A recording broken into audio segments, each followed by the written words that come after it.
A faint cry echoed across the river. Obeisai, paddling his canoe home, froze. The water rippled in soft waves, reflecting streaks of gold and purple as the sun dipped behind the dense trees lining the shore. Leaning closer, he saw it, a small woven basket, floating and rocking gently. Heart-pounding, he lifted it into the canoe. Inside lay a tiny baby boy, swaddled in soft cloth, his white eyes calm, staring up at the sky as if he understood secrets hidden in the river itself. Obeisai whispered, "Who would leave a child here?" and wrapped him close. Paddling toward the village, he felt the child's warmth, the soft weight of a life abandoned yet alive. Torches flickered along mud huts as he arrived, drawing villagers curious and wary.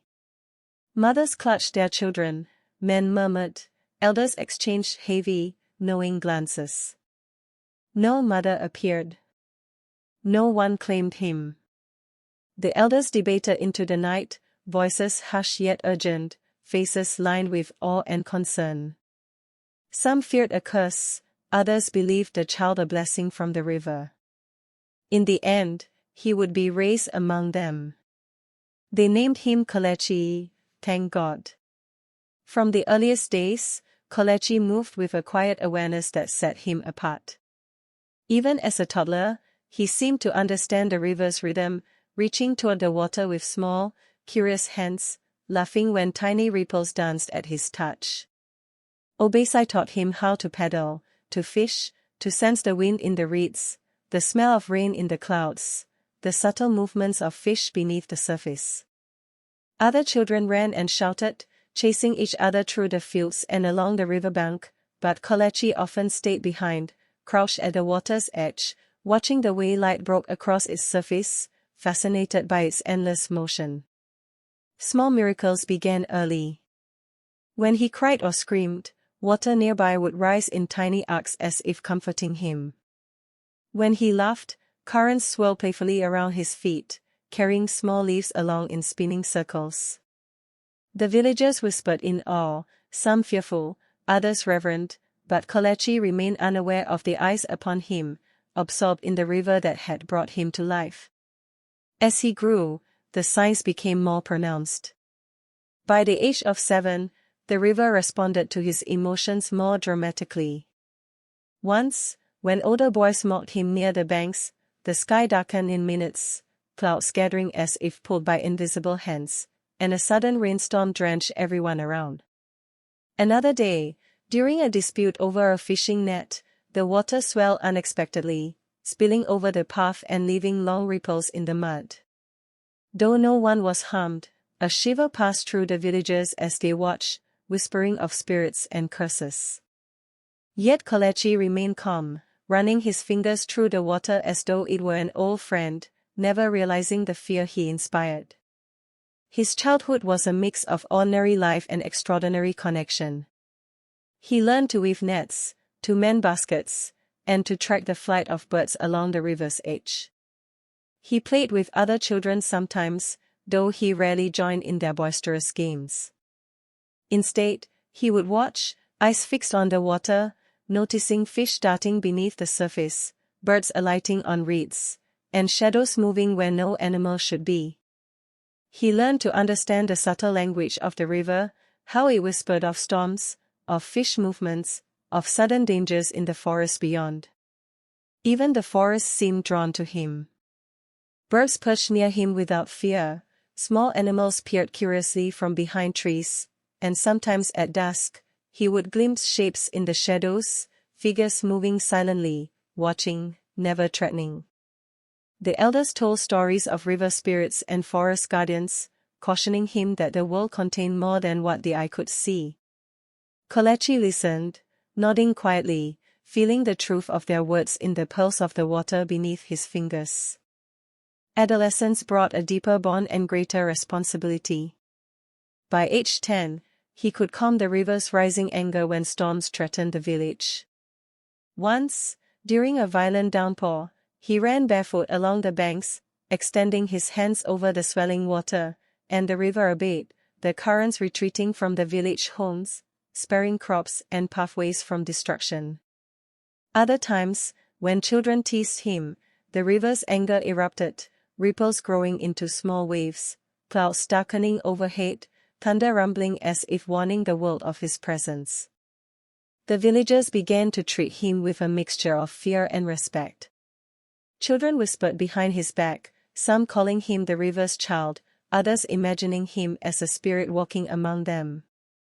Yet Kalechi remained untroubled, absorbed in the river's music, the gurgle of currents, the sighing of reeds, the splash of fish leaping, and the soft rustle of trees along the banks.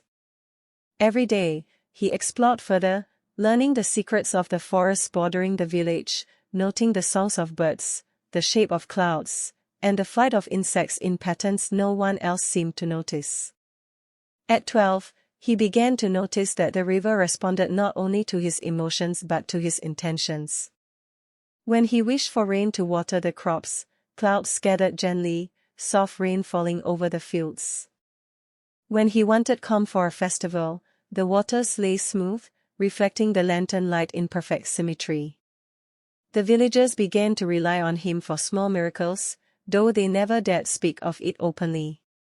Only Obesai, who had raised him from a baby, smiled knowingly, teaching him quietly that the river was not his to command, only to respect and listen to. In his early teens, Kalechi's abilities became more subtle but no less powerful. He could sense danger before it arrived, the approach of storms, the presence of wild animals near the village, the movement of intruders in the forest. His connection to the river deepened. Fish swam closer, circling around him, birds alighted near his head, and the mist would curl around him in the early mornings, thick enough that he seemed to walk among ghosts of water. Sometimes, in the deep of night, shapes appeared beneath the surface, shadows circling him in acknowledgement. He spoke softly to them, murmuring thanks and greetings, and the river responded in turn, rippling or lifting in subtle arcs. By 16, Kalechi had grown tall and strong, yet his calm, thoughtful demeanor never left him. The villagers both revered and feared him. Though he had learned to control the river's power, it always reminded him of its presence, mist curling at his feet on quiet mornings, fish following him in silent arcs, shapes shimmering beneath the water, trees bending subtly toward him. He spent hours beside the river, speaking to it as if it were an old friend, reflecting on the life it had given him. On the morning of his 16th birthday, Kalechi rose before sunrise. The village slept under a sky streaked with the first light of dawn. Barefoot, he crossed the dew-drenched grass to the riverbank, every step quiet. The water lay still, a silver mirror reflecting the soft colors of morning. He knelt and touched the surface with his fingers. "Thank you for keeping me safe all these years," he whispered. Ripples spread in gentle concentric circles, as if acknowledging him. He stepped closer. The cool water curled around his ankles. "I have stayed long enough," he murmured. The river responded. Slowly, it rose, curling and lifting around him in a silent, embracing dance. Beneath the surface, dark shapes moved, circling in the water, waiting. "They are calling me home," Kalechi whispered. Without fear, he stepped forward. The water enveloped him, gentle yet firm, lifting him into the depths as if reclaiming what it had once sent. The villagers awoke to the sound of moving water. Rushing to the bank, they found the river calm once more, smooth as glass.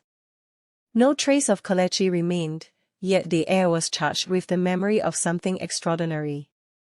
From that day, fishermen told of a figure walking on the river at night, guiding boats safely, keeping currents steady. Children whispered of Kalechi, the boy who came from the river, and elders would only shake their heads knowingly. Some children belonged to the land, but others belonged to the river. Even now, when moonlight touches the water and the night is still, a faint shimmer sometimes appears. A young boy stands silently, guarding the river that gave him life and then claimed him as its own. The villagers never saw him again, yet the river continues to flow, calm, mysterious, alive with the memory of Kalechi, the child who came from the river.